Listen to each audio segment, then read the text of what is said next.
Каждый год одно и то же. Носки. Ни Клейвин Клайна, ни духов, ничего, блин. Шампунь давным-давно уже закончил. Хоть бы длинные носки были бы. Сейчас же зима же. А чё, брат, прикольные носки. Я всегда хотел вот Какой такие прикол? Ты короткие.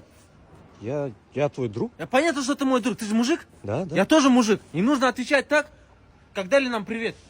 Короче, это последняя моя капля. В этом году, 8 марта, я подарю то, что мне подарили. Вот эти носки. Дай мне свои тоже. Да, брат, я того восхищаюсь. Я тут так же сделаю, я тоже носки подарю, родной. Ге, давай, подарим носки, да? Все, на. Суприм. Спасибо. Ладно, прикалывайся, обернись. С праздником. Ты серьезно? Да, серьезно. Люблю тебя. Базару нет, мужчина. Ты что говорил тогда? 8 марта я тоже носки Да подарю. не, мы тоже. скинулись просто. Моя узнает, она же схавает, родной. Ты Брат, чё? она сторис даже не будет закидывать. Как не будет закид, брат? Она уже фотоется, смотри. Я по бедам лечу туда, где есть любовь и красота. Твои глаза, мои глаза.